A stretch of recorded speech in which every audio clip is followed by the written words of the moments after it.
ASEAN কাপে কি শেষ পর্যন্ত জায়গায় হারাতে পারে বাংলাদেশ? ফিফার টুর্নামেন্টে সুযোগ পেয়ে কোচ থমাস ডুলির আপত্তিতে তৈরি হয়েছে নতুন শঙ্কা। সাপকে সামনে রেখে আসিয়ান কাপের বদলে অন্য পরিকল্পনা চাইছেন তিনি বলছেন আসিয়ান কাপের বদলে সাপ চ্যাম্পিয়নশিপকেই বেশি গুরুত্ব দিতে হবে। ফিফার এই টুর্নামেন্টে বাংলাদেশের খেলার সুযোগ তৈরি হলেও আসিয়ান কাপে অংশগ্রহণ নিয়ে এখনও পুরোপুরি নিশ্চিত হওয়া যাচ্ছে না, কারণ টুর্নামেন্টটি নিয়ে বাফুফের পরিকল্পনার সঙ্গে কোচ থমাস ডুলির মতামতের অমিল দেখা দিয়েছে।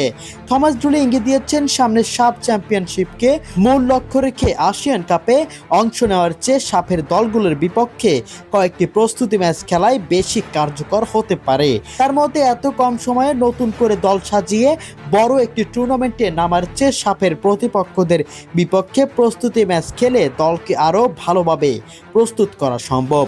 এখন দেখার বিষয় শেষ পর্যন্ত বাফুফে ও কোচ থমাস ডুলি কোন সিদ্ধান্তে পৌঁছান এবং আসিয়ান কাপে বাংলাদেশকে দেখা যায় কিনা। প্রিয় দর্শক, আপনার কাছে কি মনে হয়, এখানে থমাস ডুলির সিদ্ধান্তই সঠিক নাকি আসিয়ান কাপে অংশগ্রহণ করাই বাংলাদেশ ফুটবলের জন্য সবচেয়ে বেশি কার্যকর হবে? কমেন্ট বক্সে অবশ্যই জানিয়ে যাবেন।